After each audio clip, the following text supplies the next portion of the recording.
Loading. The You stream are is live. stream is live. Stream is live. Yeah. You're all buttoned up. Yeah, I On gotta. your, It's you time. got It's your time. It's time to do business. You got your water. No, Watch no. out You so know, you don't choke this time. yeah, I know to watch out now. But you know what I do have that's even better than water? It's coffee from 5 hours ago. Oh, So nice. this is gonna go I, really well for me. homemade iced coffee, right? There you go. Yeah, exactly. I heard that once. Like if the homemade iced coffee recipe. So number one, have kids. Number two, make your coffee and then drink it like 5 hours later. There you That's go. the homemade iced coffee recipe. All right. Welcome, everyone. We see people joining. So that's awesome. I guess we should continue our debate because Jonathan was like, hey, let's just go live because we're talking about cool stuff and nobody can hear it. But the mission today, like we call this live stream migrating my test suite with AI, and lots of people are interested. It seems like lots of people will be watching and are watching. The question is why? Why do this? Is it worth it? What's going on? Yeah, 100%. Right. So I think earlier when Philip and I were talking, so before we get into things, right, we kind of want to set up and talk about why this is important to you all and why it's important to us. And I think, as we've kind of seen these rapid advancements, we've seen all these reorganizations. QA folks are disappearing, test engineers are disappearing, right? Some software developers are now owning everything. You find that there are test suites that either weren't being attended to or were, and now no one knows what they do, or there's new initiatives, right? So that leaves developers and test engineers, QA folks, in a space where, them and their leadership, they really have to consider, am I going to continue to maintain this thing, or hey, is it time to look at something else, right? We've been hearing all this stuff about Playwright. Is it time to investigate? So yeah, Cypress is too flaky. Let's move on to the solution that will save us all. Exactly, right. And so do you Philip, I hate to put you on blast so early on the call, but what version of Cypress is this app on? I think that's revenge. That's a revenge right there. I'll show you. Can I? Yeah, I have the screen shared. All right, so this is my project. This is what we'll be migrating today. It's my application that I used for my workshops and my courses and everything. And like normally you just clone it and start testing, and it works. The tests that are here are not ran very often. And I don't push too many changes to this. So where's the Cypress version? Here it goes. There we are. Oh my God. It's very, very old. Philip Ritz updated this 2 years ago. Update Cypress to latest version. Nice. that was the commit right there. So yeah, legacy code bases. I think that's one of the reasons to migrate or to do something. Then there's also like this big trend. I think we had that last year in April, June. I forgot what was what time of the year it was, but yeah, basically we were talking about Playwright getting ahead of Cypress. That seems to be the trend. That seems to be where the test automation demand is. So yeah, someone says, give us a silver bullet. Yeah, let's go. Cool. Yeah. So I think, we've kind of set things up a little bit here. He's got this super old Cypress test suite. I think when he told me offline, it was a little, but this is it. So if you can, Philip, share your screen again, because it would be great to kind of get a sense of what kind of project we're looking at, because we were talking about it a little bit before, and you said there's component tests, there's some scripts in there, there's end-to-end tests. Yeah. So walk us through. There's a lot. This is like before I used it and created all this. This was sort of my playground to learn about Vue.js, and to learn about development and all kinds of stuff. So and of course learn about testing. So I have lots of tests here. I have some component tests here. Those live with components. We can see like checkbox spec, checkbox view. So we got all that living in here. And I guess I should just show the application, right? Let's do npm start. And let's open a window so that I can see it. Let's go localhost 3000. Was it 3000 or is it something else? I think it's What did it 3,000. show? 3000.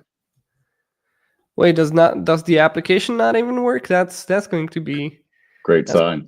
problem. Yeah, cannot read properties of undefined reading except. Look, we're already here. We already need to solve problems. Oh gosh, wait, what version was this on? Because I thought. Wait, what was it? Login button? We're debugging already. What did it say? I don't think I saw that. Login button. View to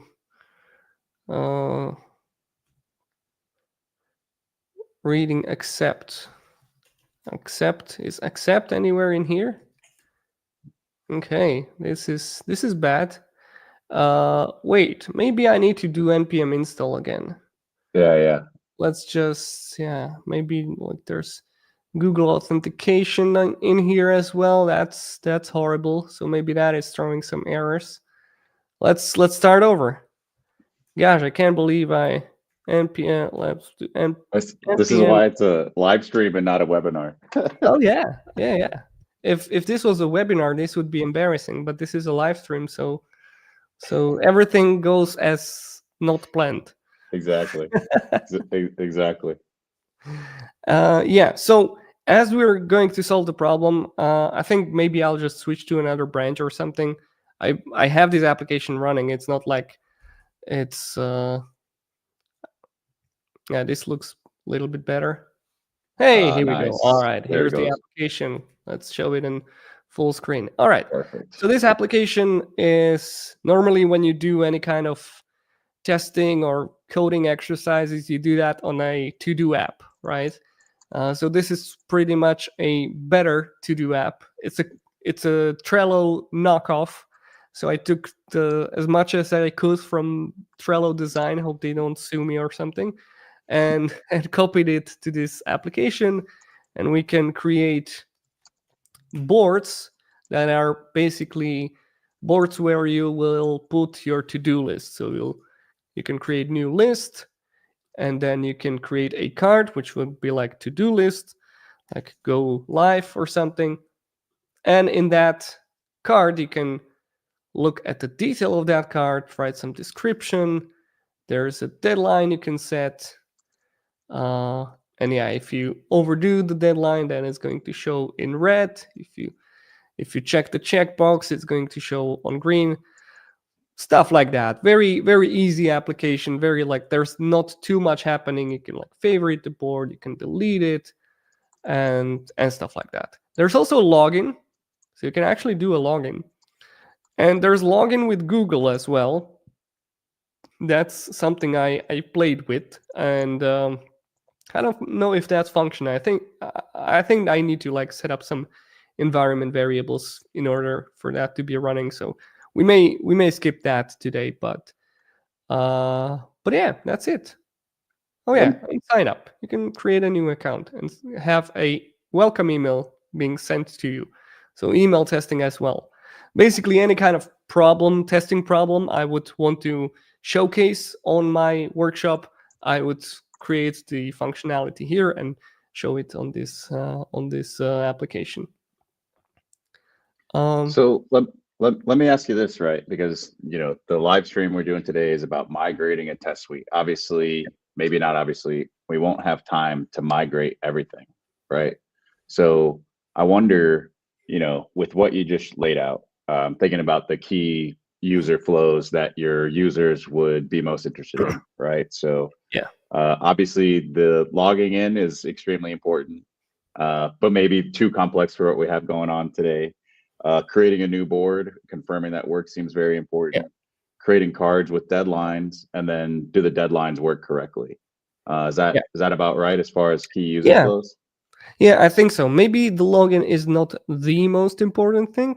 In fact, I wrote this application for the login to not be the most important thing, because if you're teaching total beginners, starting with login can be overwhelming because you have your inputs, you have validations, you cannot access your page, you need to deal with APIs, you need to deal with backend. There's like a lot of stuff happening when you're trying to test an application with login. So this application is actually public by default. Like everything you create is public and viewable by anyone who opens it. But then if you log in, you can create private boards, and those are only accessible to the user that is logged in. So that's a whole another example in the workshop. But we are getting there gradually. We're starting off slow, just like, hey, here's an input, type it in, hit enter, and voila, you have created your board. Super easy stuff. Okay. And so at this point, right, in migrating a test suite, well, there's the primary thing that we're actually going to be talking about here today, and you have an IDE that I've never actually seen before. Yeah, Can you go into that and what we're looking at? you've never seen VS Code? I'm joking. This is not VS Code. To anyone who hasn't noticed, there's a hint over here, cursor tab. So this is actually cursor. It's actually a fork of VS Code. So there was this team. There is this team that creates this IDE, and they wanted to build some better AI capabilities to VS Code. But normally, the way to go about this is to create a extension and put it in the VS Code, and then you can use that extension.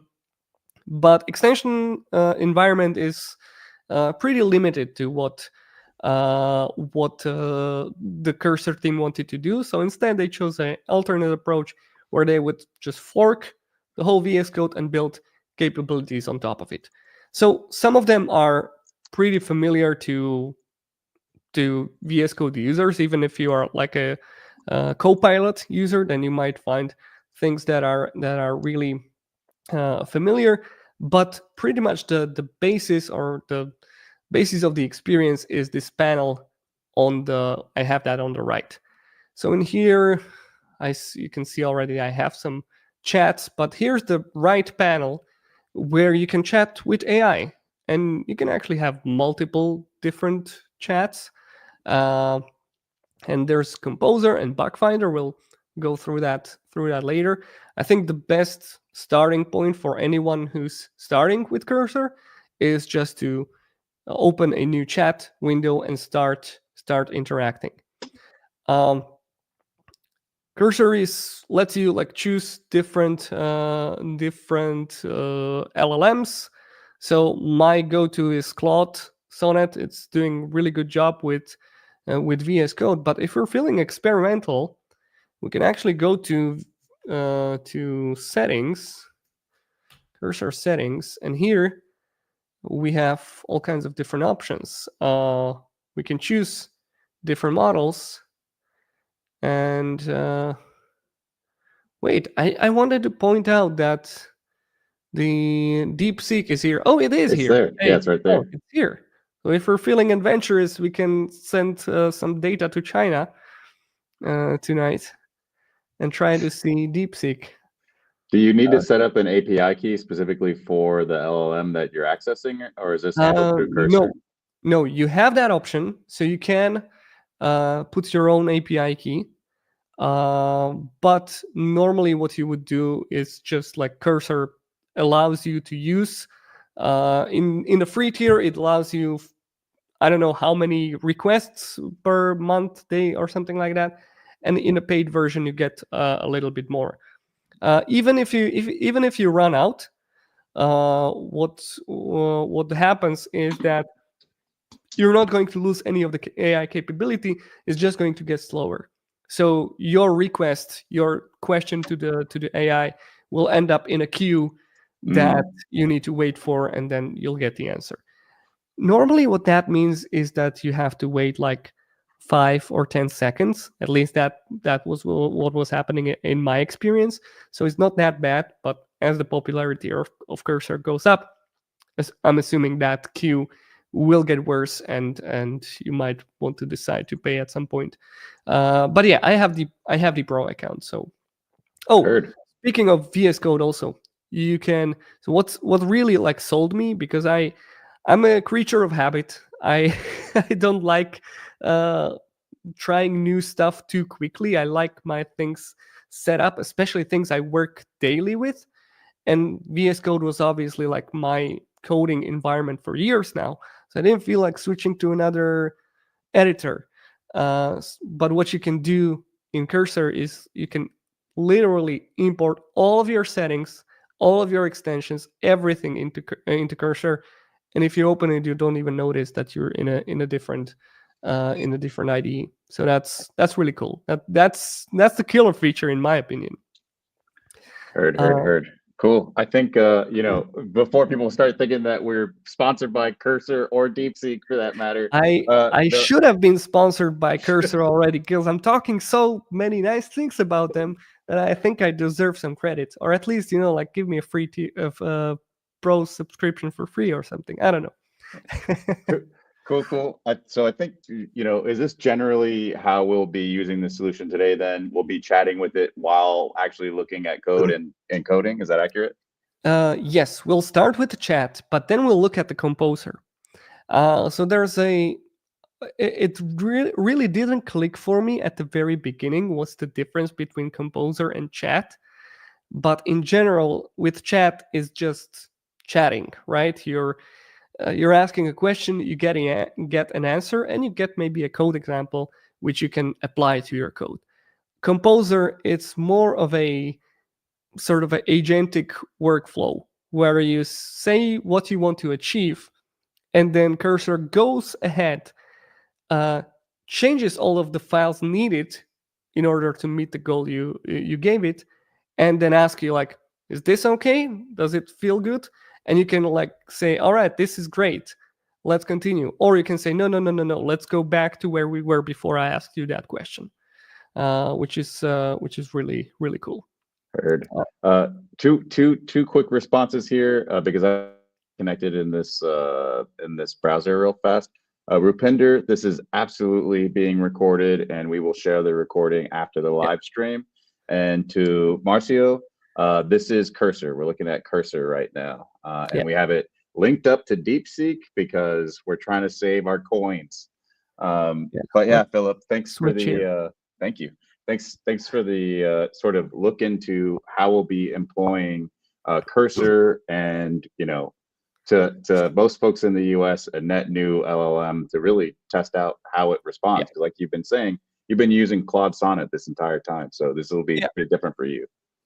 Yeah, this might be different. I'm curious. I never tried DeepSeek because I've been just like happy with Claude. So we'll see.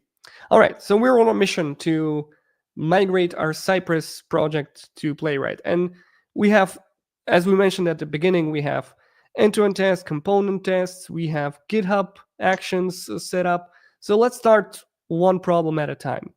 Uh, One thing that, and you might be able to add a little bit more context to that, but it's good to understand how these LLMs work at least a little bit before you start interacting with them, because they're so intuitive that you feel like you're talking to a person and you start explaining things like you're explaining to a person. um, but what LLMs do is that when you ask a question, when you give it a prompt, it will like split up your text into small parts that are called tokens, right? So whenever you say please and thank you and all the fluff like that, you're actually sending more tokens to that. And if you're concerned about your bill, then you should not say thank you and please to to AI. I'm just joking. You do whatever feels comfortable. It's just when we are going to tackle a big problem, it's really really good to chop it down to a smaller chunk. What Cursor can do is it can look at your whole code base, but if you do that, if you ask a question and say like, I want to um, move my E2E tests to Playwright, and you say code base, then it might do a decent job, but it's just like not going to do a one-click solution for you because it's just too much information. It's too many tokens, and there's a hard limit on what these LLMs can like chew and then spit out, right? So it's good to create go like step by step. So let's start with something smaller. Like I want to install Playwright into this code base, and then I can do. You can either submit, and then you're pretty much working with just nothing at this point, or you go code base. So let's go code base. I'll get back to that later. And so what Cursor does, you may have seen that for a split second. You saw like it's trying to read through your files, trying to understand what's important to do, and sometimes it just like tries to guess like what might be in the important files, and sometimes it does a good job, sometimes it does a worse job. Now you can see like this answer is already quite long. Not only it gave me the recipe to how to install Playwright, but it actually also gave me like, hey, let's add Playwright scripts. Like this is what your config should look like. This is what you will do next, and etc. So we can go ahead and follow this, right? So one thing that's really cool, we have this run button, right? So if it gave me a code like go to your terminal and do an npm install, you can just go run, and it will open my terminal for me and just run npm install playwright test. And bam, here we are. And then we go add playwright to your package.json. So if I click on the package.json name, it's going to open my package.json. It's going to suggest, I actually clicked on apply already. Oh, here we go. No, I did not. All right. So this is like at the core of the Cursor experience, right? If you click on apply, it's going to show you this little diff. So these are the lines that I added, and these are the lines that I deleted. So it's like a git diff. So you can see this post install here, but that's just because we have a Cursor has added a comma at the end, which makes sense, right? So this red thing, you can ignore that. Question here though. Yeah. Quick question here though. So did you submit your code base or not? You didn't, right? I did not. No. Okay, cool. Submit like where? Yeah. I thought earlier at the very top it gave you the option to submit your code base or not. Oh yeah, I just like hit enter. So I did. The answer is yes. The answer is yes. I gave it permission to look into my whole code base and figure things out. So, but that doesn't mean that it has read my whole code base. That just means it has access to it.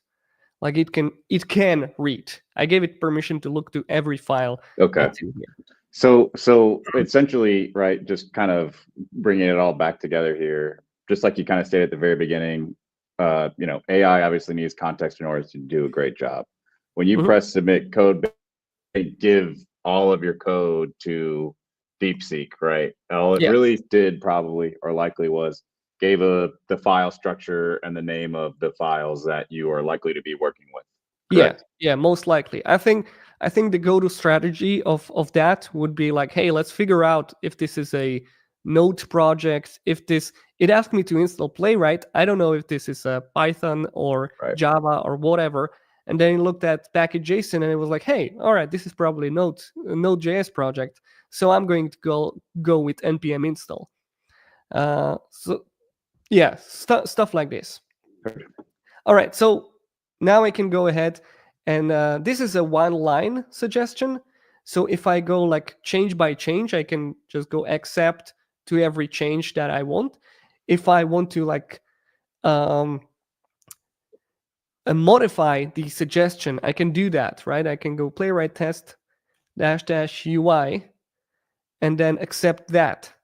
So now I'm doing like a combination of what the AI suggested and what I want. All right, so we have that. Now it says create a basic Playwright configuration file. So we need a config, and sometimes you can see this here, right? That cursor has this weird quirky UI things going on. If I have a file open, like I have here, my package.json, and I want to do something, right, like apply this code, it's going to say apply to package.json, which is weird. And if I click that, will it do that to package.json? No, it won't. Yeah, it's going to figure out, okay, well, this is not working, so I might try again. No, I don't want to add it to package.json. So sometimes it misses. Now it says like create a basic Playwright configuration file. So I might as well just like copy this code and open the editor and create my file here. So let's do new file, playwright config.ts, and just paste it in here. All right, we're good.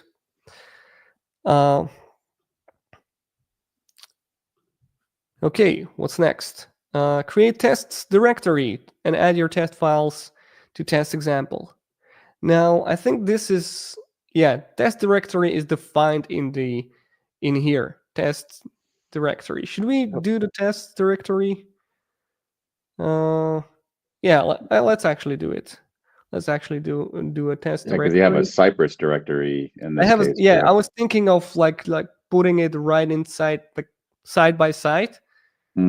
But this is in Cypress, so let's just let's do, or just do like a Playwright directory, right? Yeah, we can do okay, we can do Playwright, right, and then tests, right? So we now need to change that to Playwright tests. All right. Install required browsers. Let's do run again. Now again, it's going to open a new terminal. So sometimes you get like a bunch of terminals here if you do the installation. And this is nice. It says update your gitignore to include Playwright artifacts. So it knows that when you run Playwright tests, it creates some files which you probably don't want to commit, and it already like tells you, hey, do that.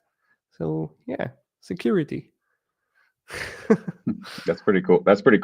I find that I normally forget stuff like that, right? I forget to update the gitignore, so it's cool that it's just already kind of suggesting that for you. Yeah.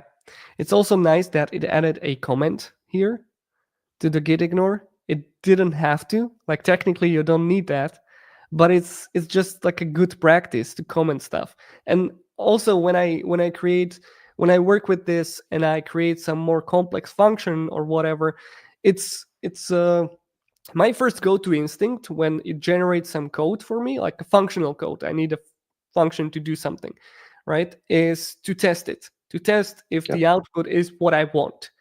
And then I go back to the chat and say, hey, so what does this mean? What is this line of code that you just generated? I don't understand it. Can you break it down for me so I understand? And it will do an amazing job of explaining that. And also it kind of does a good job by default by just annotating stuff you do. So we have, gitignore, Playwright. Okay, so what else we have? Oh, and now you can run playwright tests using npm run test playwright. So we skipped the step. Oh, sorry, I skipped this step as well. The GitHub optional. If you want to integrate your playwright with your CI setup, add this. This would not be enough though. So yeah. Yeah, let's. Okay, so let's now do something else. We have installed Playwright. We have created tests, and let's take a look at a Cypress test. Go with board. This I think might be. It's not that simple. It's quite long, but let's see what might be the. And while you're doing that, I'm going to answer a question in the chat right now. Marcelo, so absolutely, Playwright supports testing on, and essentially two instances of Playwright running against the same spec. It's called full parallelization, fully parallel, I think is the terminology. But yeah, it absolutely supports that. I mean, by default, when you have we can take a look at the Playwright config, right? Yeah. So let's. Fully parallel. By default, what Playwright does is that it is by default divided into these projects, right? And every project, usually project equals browser, by like the default setup. But you also what project means is like you can have a Chromium but a mobile resolution, or WebKit and a desktop and a mobile resolution, or iPad resolution, or whatever. So if you have multiple different projects, you basically want to run same tests just on like different with some different circumstances. And those, like I gave a viewport as an example, but there are like many different situations. You might require different setups for your tests, etc. And when you run this, when you do a playwright test, npx playwright test, it's going to run all of those three in parallel. All right, so let's now do something more fun. Let's try to. I think we might go with the first one, first Cypress test, and we will want to migrate this to Playwright. All right, there is a lot in here. So I did a little experiment when I was writing this Cypress spec, because this was actually split into a couple of different tests. And then I decided, let's try to see what happens if I just put them in one giant test. And that's where the story ended. So so this might be a little bit too complex, but let's see how it handles. And there's like a lot of very Cypressy things going on here. So we have intercept. Why don't we just try to one shot it, right? Like, we're on a live stream. Let's just see what DeepSeek can do. Just try to one shot it and see what happens. Yeah, let's try it. So here I'm in my chat, and you can see like it always takes, as by default, it always suggests the file that I'm currently in. If I ask a question, it'll take that file into account. By the way, if I did not have the code base chat, but I would just do submit, it would just look within the scope of that test, but of that file. But if I did code base, any import, any related file like Cypress config, etc., could be accessed. But you know what? I'm going to try Composer for this, because Composer by default will take a look at your code base, and I want to see how it does. So let's hide this sidebar, and let's do migrate this test to Playwright. Should I say put it in the Playwright test folder? Wait, where is the? Oh, Playwright. Okay, I wanted to reference the folder, but for some reason it's just like not reading my folder right now. Playwright. I can just write it. Playwright tests folder. Oh, we have Claude Sonnet here. Let's do DeepSeek. Da, da, da. Migrate this test. Okay, let's do it. All right, so now we have a slightly different flow, right? It will start generating the test. You actually might see it already. And it creates it by default. So it doesn't wait for my confirmation. It will generate that test and create it, and it should be here any second now. I guess it needs to start. And we'll see what it will pick up.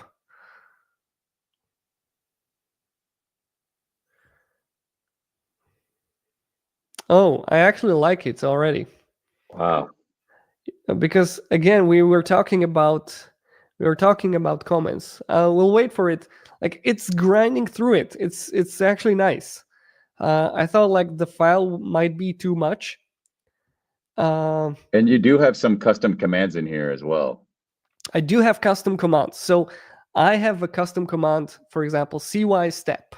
Mm-hmm. Right? This is from a library that I created to sort of annotate and give you like colorful steps in your Cypress timeline, so you can see them better.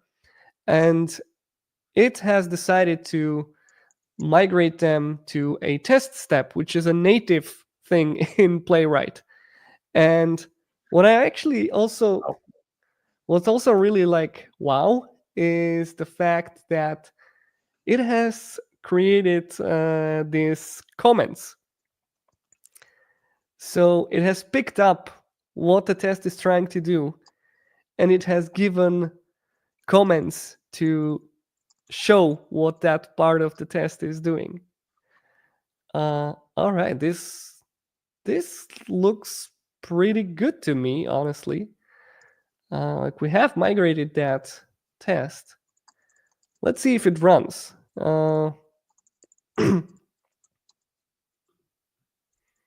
Okay. I'm going to do, what was the script? I forgot. Package. Where do we have our scripts? Here we go. Test playwright. Let's go. npm run test playwright. And I think I have a UI. Yeah. That's good. I like the UI mode. Let's make it bigger so you can all see that. Let's run the test in Chromium. Let's see what happens. It's going to run at first shot. Wow. I don't know if the Cypress test would run at first shot, to be honest. Really? At this point, I mean, it's been 2 years. It's been so long, yeah. Okay, I haven't made any changes, so it probably should, but I don't know at what point I left the repo like that. Maybe it wasn't all green. And I know we're taking a one shot here, and we're talking about migration, but okay, good. But to some degree, right? It's like if we were trying to migrate, what are we actually trying to do? We're trying to cover some use case, right? Some very specific use case. If this doesn't work or we want to clean it up, should we also try walking through what should happen in the test and see what we can do there so to provide more context in writing? Yeah, I mean, providing more context is always good. I think so. I feel like there's a fine line when you want to provide context, but you also don't want to provide too much context. For example, when I'm trying to dive into a problem that I have little experience in, sometimes I try to provide a little bit less context to let the AI figure it out for me, right? So recently I'm working on my course. I was doing, like I needed to create a database. I needed to create Stripe. I needed to create webhooks. And theoretically, I knew where I wanted to get to. But I didn't want to. Sometimes I chose to not to include too many details. so that the AI would figure out like the most common way to approach this. And that sometimes works, but sometimes it's just like driven completely off rails because it thinks like, hey, this is how I'm going to do that, and it just does a completely shitty job of that. Um, so yeah, I don't know if there are any rules around that. It's just I'm trying to, like, the process of me playing with cursor is like trying to get a feel of what AI wants from me and try to be good at what I should give to AI in order for give me to the result. Right. It's sort of like finding the right keywords when you try to Google stuff, right? Yep. You cannot type a full question, but if you type the right keywords, you might find the result. So what are we Um, looking at here? You just hit the test timeout, yeah, or did we hit something the actually test go timeout wrong? at the board spec TS line number 8, which is create board promise, wait for response, includes API boards. Wait, that didn't feel like the. Oh, wait for response, timeout exceeded. So it tried to intercept board creation. It tries to wait for that response. But when does it do that? Oh, okay. Oh, Oh, that's yeah, interesting. That we threw it off. We threw it yeah, off. yeah, yeah. So to those who haven't picked it up, so when you do intercept, when you want to intercept some sort of API call in Cypress, you need to put the intercept first at the very beginning of test before you visit your page, right? Because if you do that at the point where that intercept happens, it might just be too late. So AI did not know that. So what it did, it would put it at the same place as Cypress would do that. So our test would immediately fail. It would do the reset. That's good. But then it would try to do the intercept before we even navigate it to the page. Right. So what we want to do. Oh, wait. Actually, does it? Yeah. So this is exactly what's happening, Okay. actually, right? So you're waiting for the response, but before anything else can occur, you're still waiting for that response. But this is a just like a function definition, right? And we call it over here. So it doesn't look like this is the problem. This was my first guess, but I might have been wrong about this. I don't think so. I mean, so okay, go back to the trace and see if Oh, the in trace. your network requests if that call actually happened at all. That call. The Oh, that call slash did not API. happen. Yeah, exactly. That call did not happen, but maybe that was because when we navigate, then we want to go by test ID, fill new board, keyboard press enter. So it seems like Playwright did not have problem with any of these, but then this has failed. So let's try to see. Go back to trace. So we go to the page. We go locator get by test ID. Actually, I think that was the second error. Yeah, waiting for get by test ID first Mm, port. All right, so it seems like it did not pick up the selectors properly because I have a custom command get data cy, which AI substituted with get by get by test test ID. ID. Mm, So in my application, let's go to the what's the page called? I want to go to the source code now because that might be. You know what? No, let's not go to the source code. Let's make AI fix that for me. I'm going to perfect. open the composer and I'll say, and I'll correct it. In Cypress tests, I use get data cy, which will target elements with the data cy property. In playwright test, you chose. Uh, Just get, you can also just copy paste the error, right? I could. Oh yeah, I could. But I wanted to give that context because I don't Mm. think maybe it would pick it up, but I don't know. Which does not pick these up. Let's. And I want to do this. Fix the data selectors in the application. Because I want to see if it figures it out. I'm sort of challenging it right now. It probably, what I would do, you know what, what I would do is to go to I would give it the component. I need to go to the source code.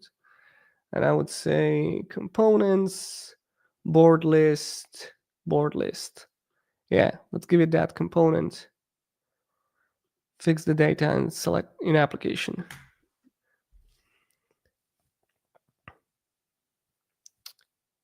Right. Oh, interesting choice.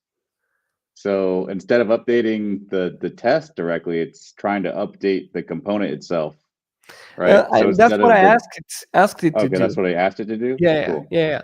I wanted to do that because I think that's actually one of the things that is also very valuable, since you have the Mm, context of the application and you can give AI the whole context, not only of the test but also of the application. You can actually, I think, you can do much better job of making sure that tests and the application play well together. I always use this metaphor of like two cogwheels sort of fitting to each other when you have the tests and your application. If one wheel moves too fast, you get flakiness, you get failures. If something does not fit, it's just going to grind. So I chose this approach because, like, we're in the middle of migration. We might just migrate the tests, the data IDs as well. So I'm going to accept that. And let's see what happens now. I think we're still going to get a failure, but it's not going to be on line 8 in line 17. let's see. I'm Let's curious. see. But I think you're raising an interesting point, right? It's like, okay, so I have to migrate the test suite. Well, to what degree was the app actually built alongside the test suite? What changes were made to the app to compensate for how testing is done? Um, in a migration, do you think that people would actually be changing app code to compensate for that? I think at in certain situations you might want to do that because um, if you if you don't make your application testable, you're essentially creating what's it called? You know, like a tech debt, Mhm. right? I think if you're writing tests, the application, it should be in some way reflected in the application as well. Like data selectors are a good example of that, but I think there might be more examples of that. Seems like we failed again, and the Same lines. same Well, thing. line 8 and 17, yeah. Yeah, yeah, yeah. So we have fixed that. I think the application.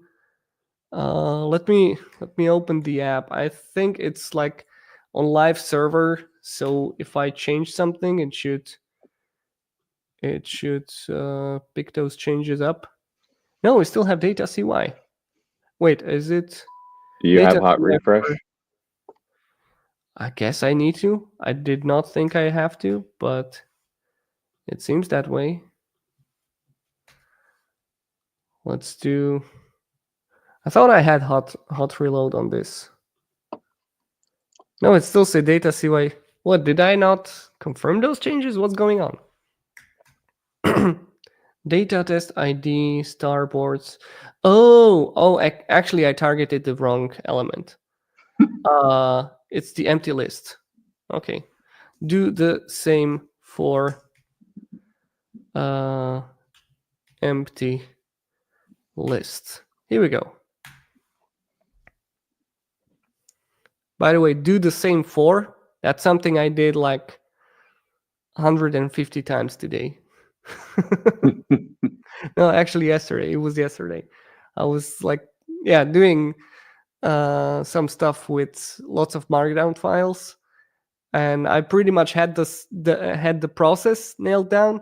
I just needed to repeat that, and I didn't want to give Cursor like whole 50 files because it would just get lost at some point. But if I did it like 5 files at a time, it would do a good job. All right, here we go. So let's rerun this. And now, okay, it seems it has targeted the element. Oops, okay. We got the keyboard press. We are expecting to have a URL.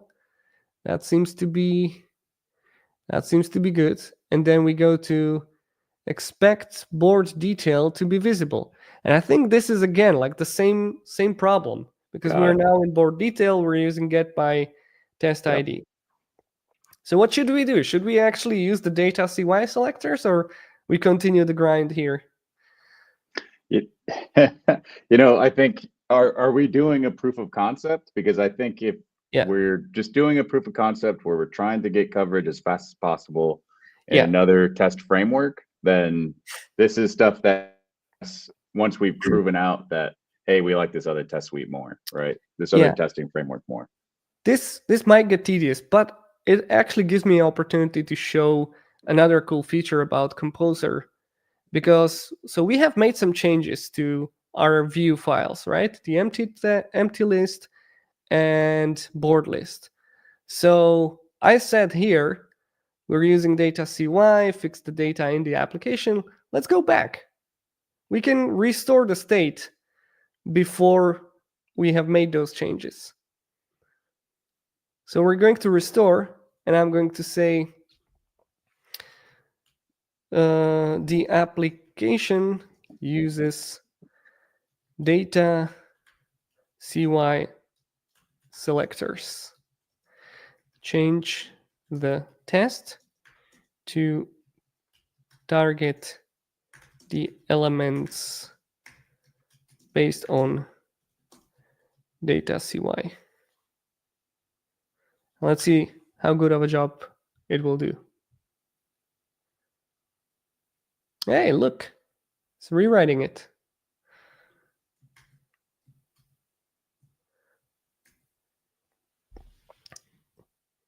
Okay, so we went back. We decided, all right, this approach of changing selectors in the application, as much as I like the approach, it would probably lead to a much longer live stream.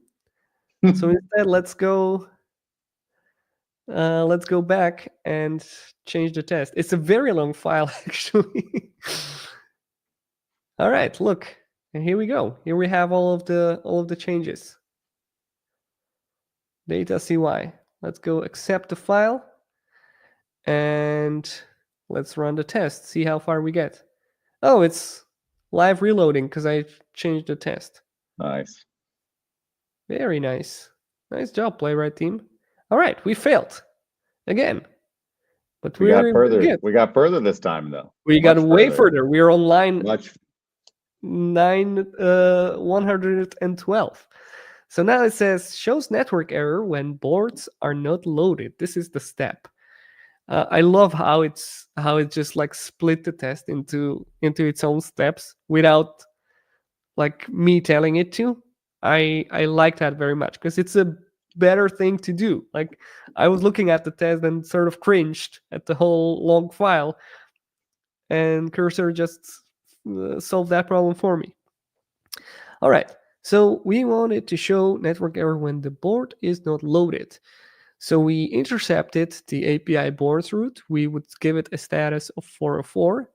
Then we do a reload page locator. Yeah.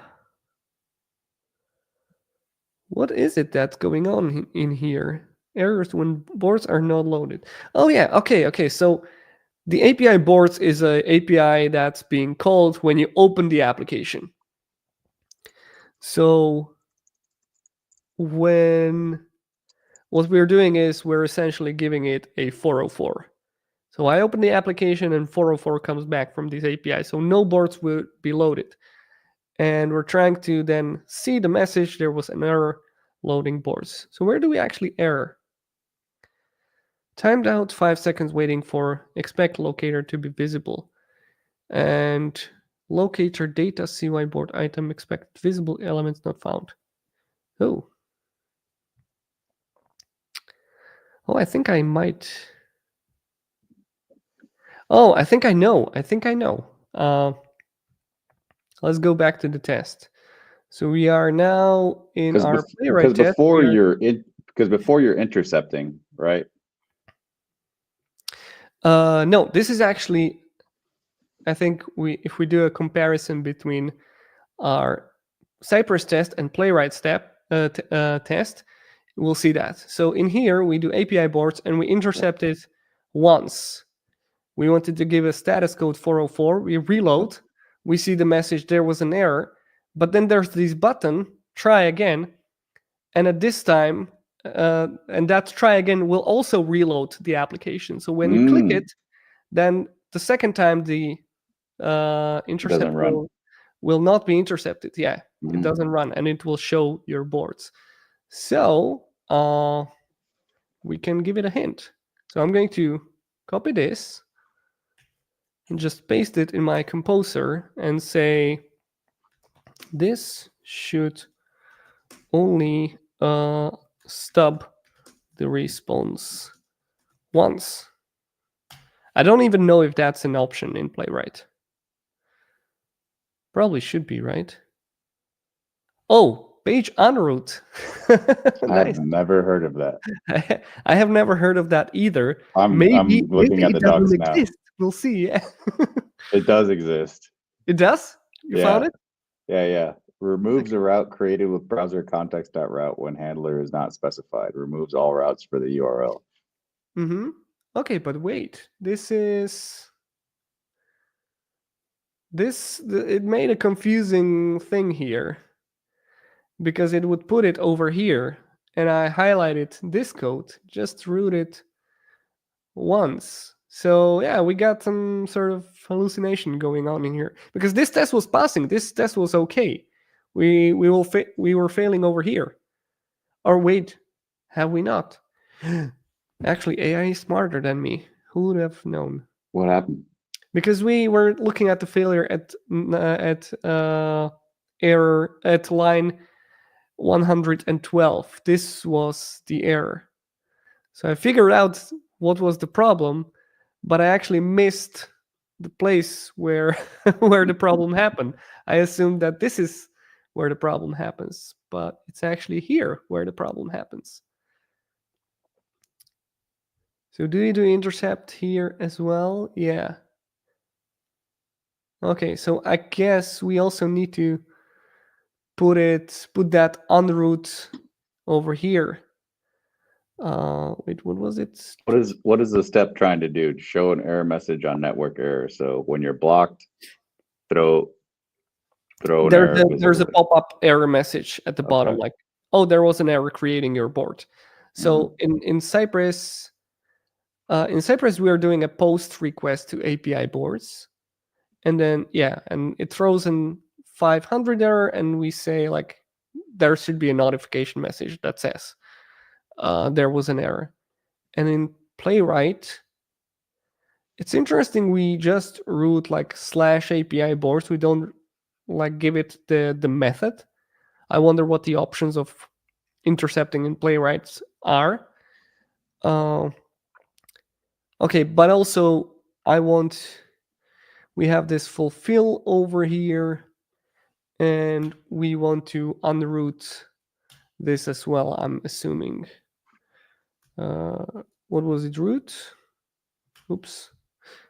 Oh, I don't have the autocomplete. So here's the cursor tab. This is a lovely functionality. When I go somewhere and I want to start typing, it will try to guess what I'm trying to type. So like Copilot, pretty much the same thing, right? So I heard from the cursor team that the way it does it is actually kind of nice. Like, say you have your cursor, your actual cursor on line 120. So it tries to figure out what might be important for this line based on where you are. So it's sort of like a gradient. It goes, if this is line 0, then this is line 1, 2, 3, 4, 5, 6. And if you go up, it's also 1, 2, 3, 4, 5, 6. It sort of numbers. Its internal model tries to like number those lines in sort of a gradient. And when it tries to figure out these, when it does this tab functionality and it tries to figure out what you want to autocomplete, it does it with the help of like this pattern. Like your having your cursor at the right place actually might help the cursor tab figure out what you want to autocomplete. Pretty And cool. I'm making some sort of error here. So again, it's trying to suggest like how can I get rid of that? And I guess this should be good. Await page root for fill. What do we have here? Oh yeah, I guess we should be good. All right, let's save this test. Go here. See where we at.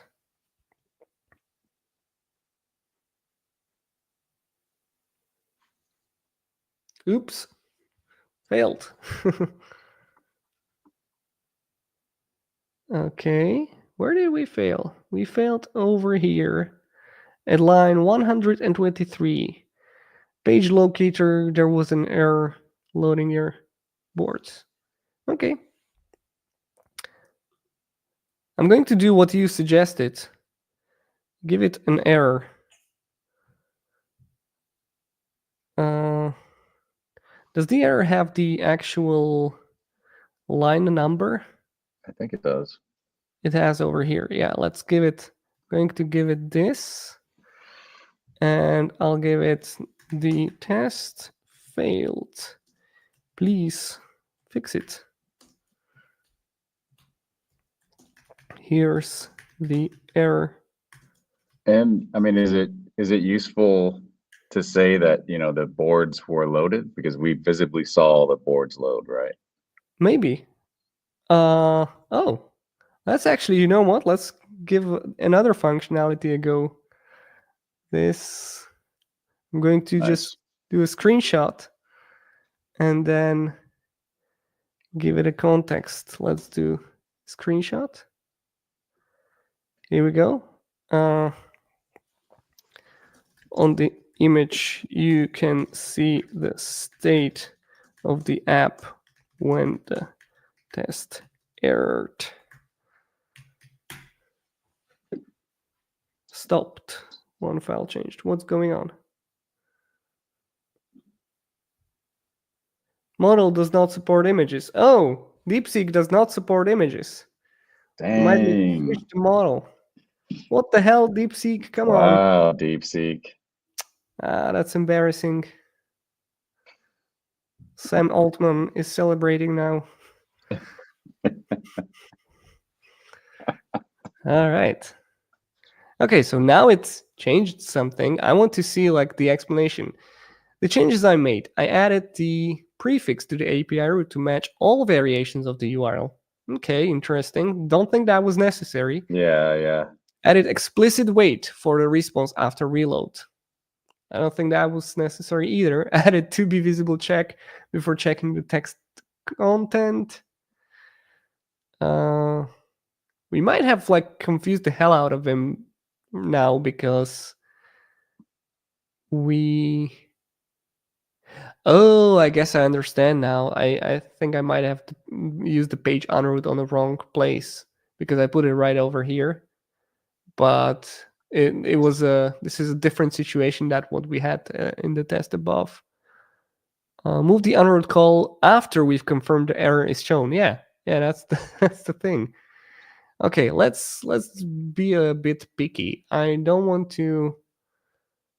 think this change is necessary. This deletion is okay.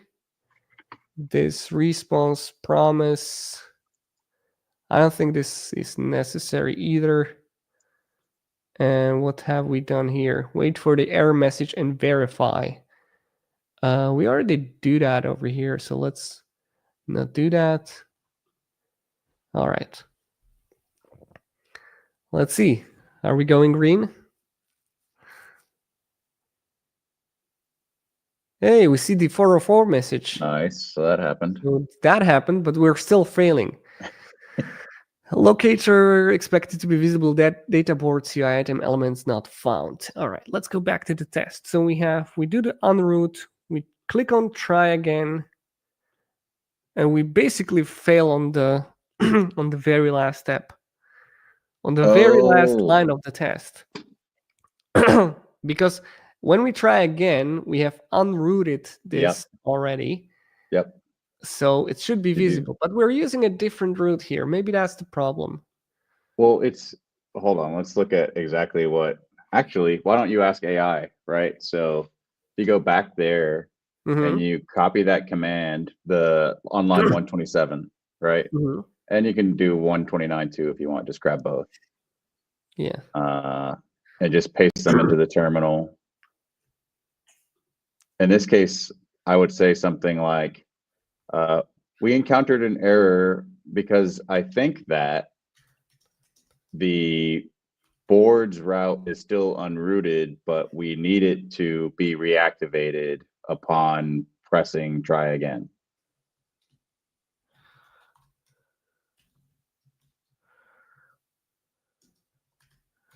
Okay, I lost my. You're doing really great AI, for being sick. We encountered an error because I think that API boards roots is what? Now we encountered an error. I think that we encountered an error. We encountered an error because I think that the API boards route needs to be able to repopulate the API or something like that.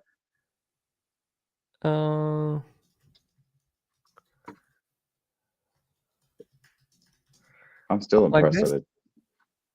Yeah, let's just give it a shot. I think it'll put it together. Ah, I understand. I love those. Like, nice. Okay. Oh no, yeah. Oh look. That might be. We need to remove the round handler before clicking try again, so that normal API can go through. Yeah. Okay, so we have both, right? This confuses me here, like coming from Cypress. Like, because in Cypress you give well, you don't have to, but when you intercept, you give it an alias, you give it a name. Yeah. Here, I don't see any like naming, any kind of nothing. It's just like root. This is the root. And like /API/boards and **/API/API boards should, I think, be the same, right? But yeah, I think so. The wildcards mean that you're like anything that comes before that is acceptable. Yeah. Or the base URL, whatever. Oh, look. Okay, so we have. So you're further now. We are further. We are almost there. So we have the 404. We click the try again button. Try again. We have the expected URL and then expect to be visible. Expect to be visible. Strict mode violation. We have found 3 elements and not 1. Okay. Yeah. All right. That's fine. All right. And since I'm very lazy, let's do inline change. So you can do like edit, a very quick whatever, right? Command K, you'll do we find 3 elements instead of 1. Let's see what it does. To have count 3. Let's go. So it changed it to be visible instead to have count 3. I still want to check if those 3 elements are visible.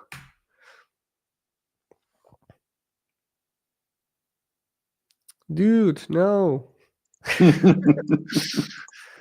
This is exactly what makes it fail. Like, how do you okay, now this is embarrassing. Like you cannot embarrass me with Cypress, but you can definitely embarrass me with Playwright. Uh how do you like assert both? What do you mean? Like, I want to have three elements. I want them to be visible. But if I do to be visible, that fails because we have a strict assertion. Oh, it doesn't? To have URL to have. No, it does. It does. I haven't just saved the test. To have count 3. It But finds. wouldn't to have count 3 already imply that everything is visible? No, Right? Like, because things can exist in the DOM and not be visible. but is that what it's checking when it's doing a count? Oh yeah, when it's no, it's just counting those elements. Like they should be resolved to an Yeah, exact you're number right. of DOM nodes, Yeah, right? yep. So they might be totally hidden. They might be covered by something, but I want them to be visible. I mean, technically, when we are talking about this exact test, it shows network error when the board are not loaded. We're trying to click the try again. So maybe I'm just like being too, like we actually don't need this in order to fulfill the purpose of this exact test. Because the purpose is different and we're checking visibility probably somewhere else. All right, so we migrated our first test. That went pretty well. So, as you're doing this, I'm just kind of interested, right? Like, especially for people watching, et cetera. It's like, okay, so we have this pre-existing test suite.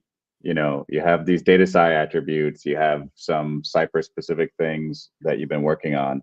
How do you know when you should have just written something net new with Playwright instead and AI, right? Would that have been faster? Like instead of migrating things, Yeah. I think what's better about migration is that those tests that are there already carry some sort of knowledge. Like those are the decisions that have been made in terms of like what should we test, right? What are the important tests? And if you trust that those decisions were good, then you can just do the migration like 1-to-1, right? Let's do that.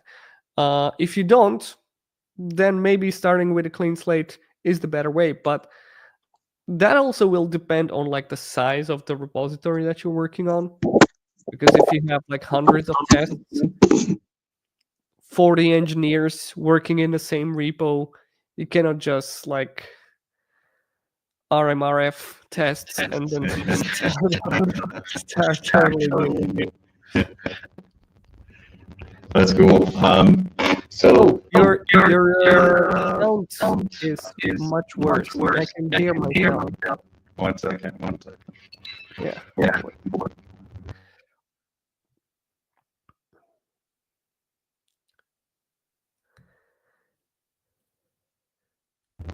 You sure we good now?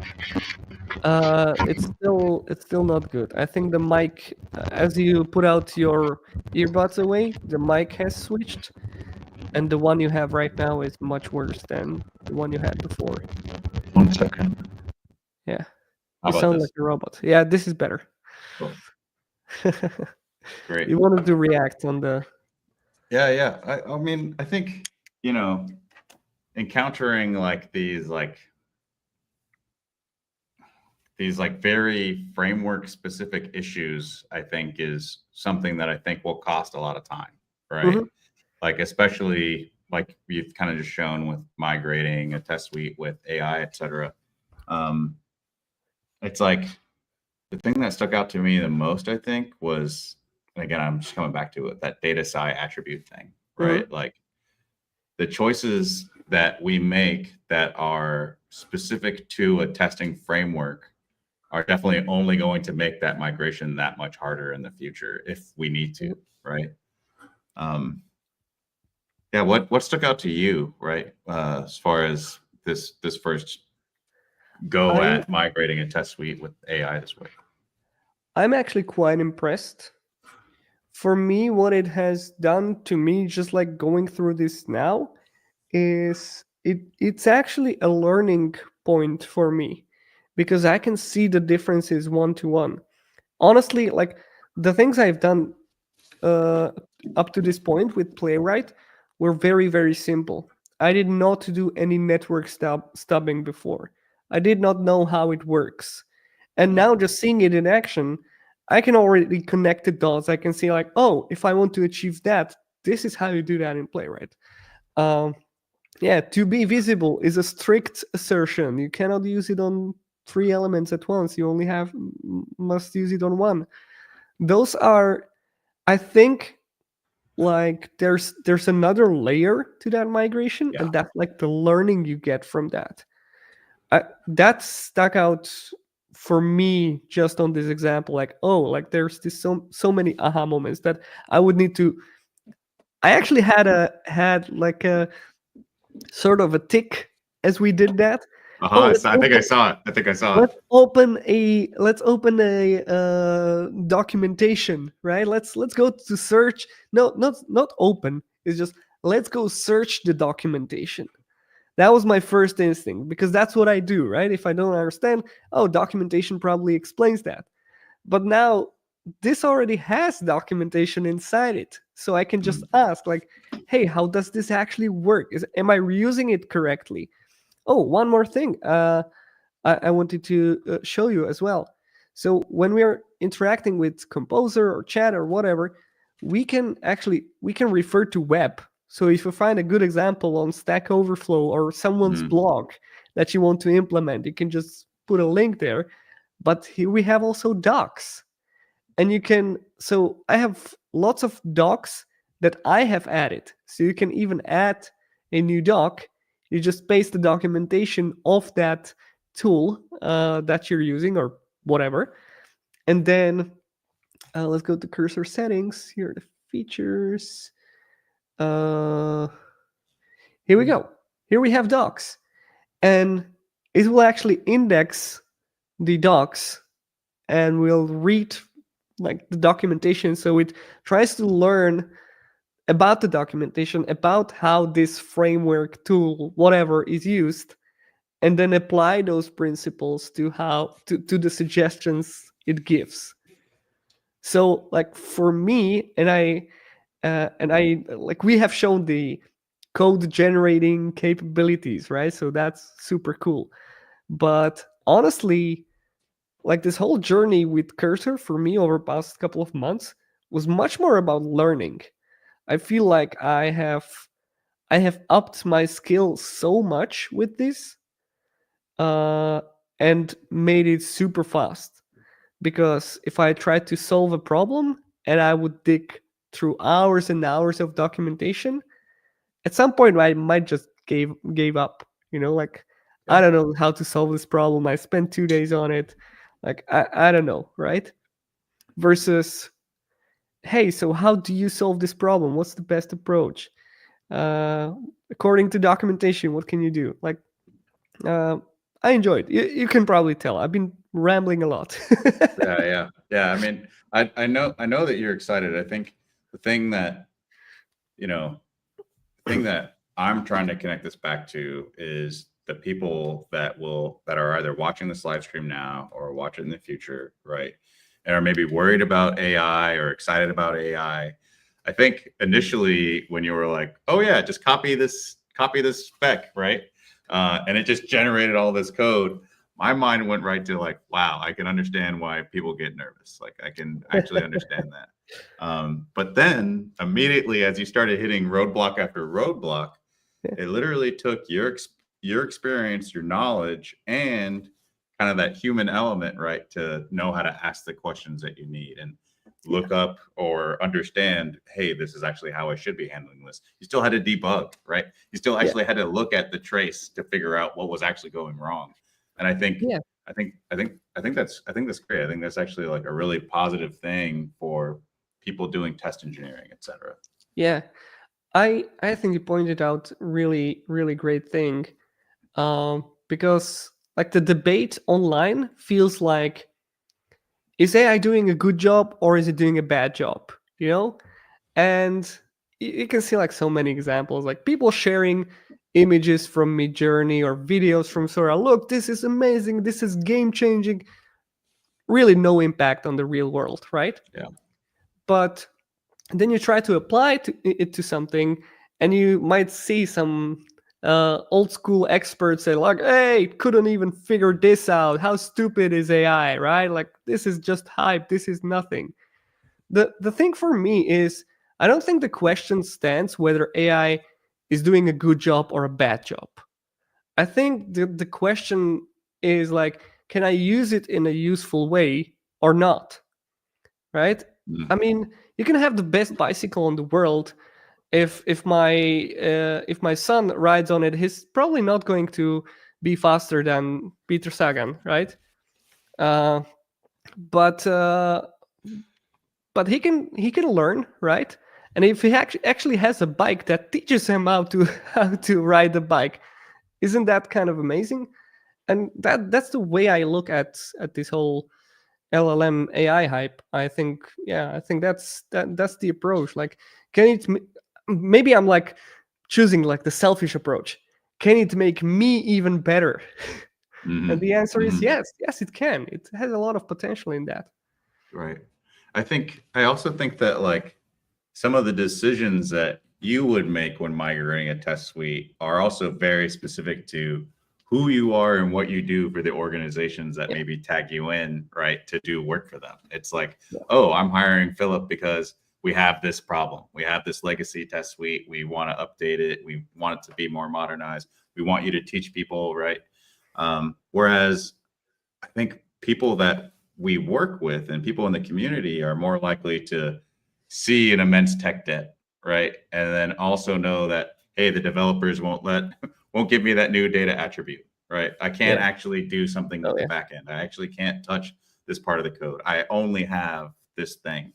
Um, I think in some ways, like this AI, especially with what you just showed and its ability to touch everything, almost almost creates a situation that's like not the real world for people, right? Yeah. It's just not how people actually get to interact with code. Mhm. So I'm kind of interested in what people watching this feel that way, right? Mhm. Or if they do have more ability to create change within their code bases. Yeah, you can reply to us. Yeah, I'd love that.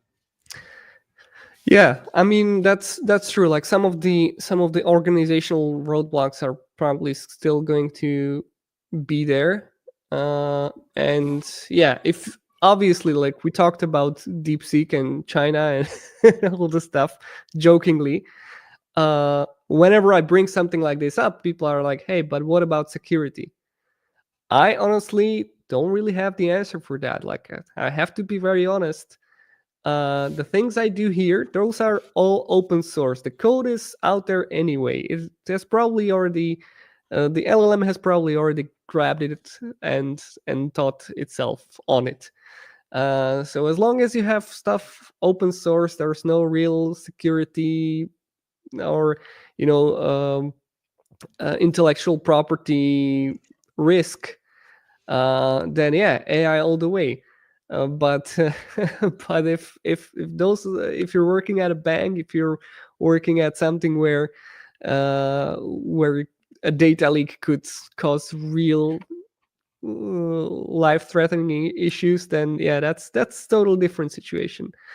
But then again, I think that open doors for new roles, right? Because um, companies that don't apply AI in any kind of way, I think are going to get left behind. So probably those are seeking for people that can set up an internal AI thingy that can learn on the internal documentation and does not send data to China or to Sam Altman or whoever.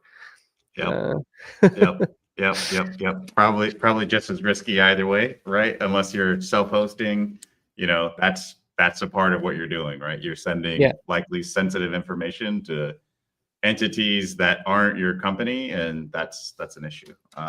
yeah. But yeah, Also, one small thing I want to show on that part. So we peeked a little bit into the settings.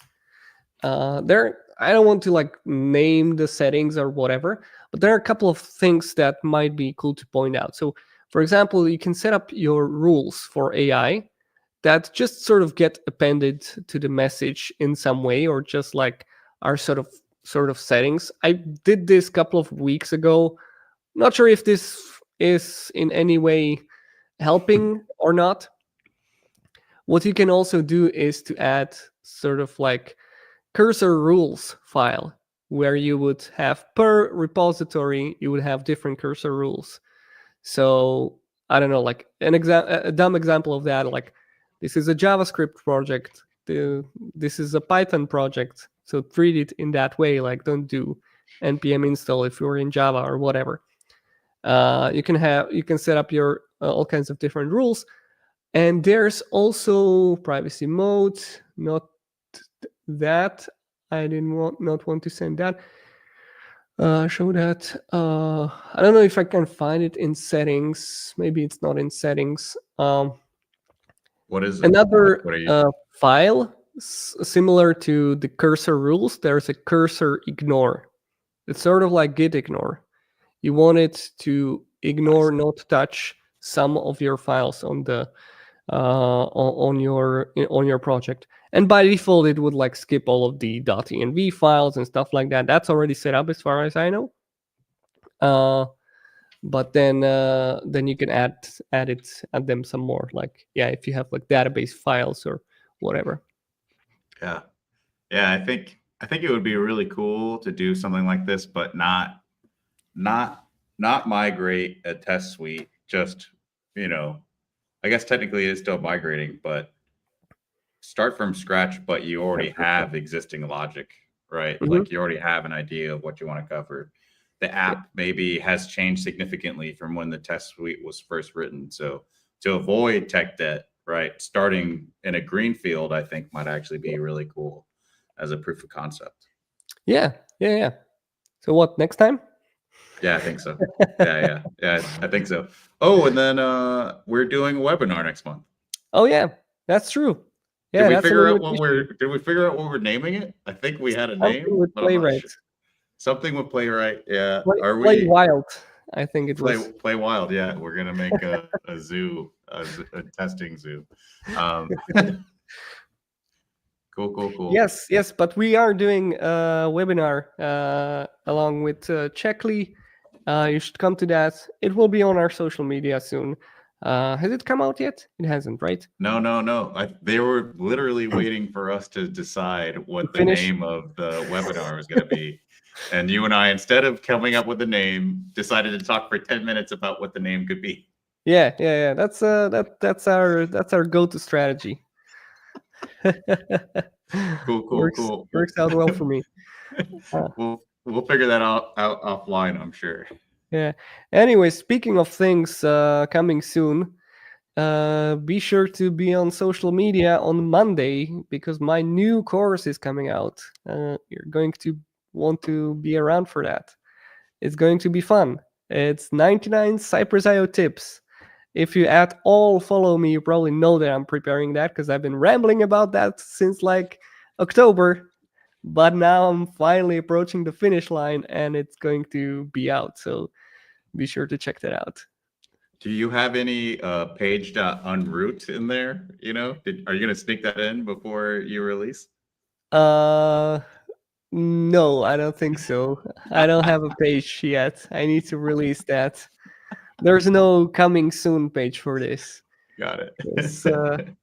Yeah, I wasn't able to ship that. No stress. Is literally the first time I've ever seen it. So that's yes, awesome. Exactly. But you can see like posts and logos and stuff like that. Yeah, it's gonna be fun. Anyways, all right, we're wrapping up. So thank you everyone who joined us today. Hope this was fun. Hope you liked Cursor and migrating Cypress to Playwright. And we'll see you next time. Bye, gang. See you, Philip. Bye, everyone. Feel better, man. Bye.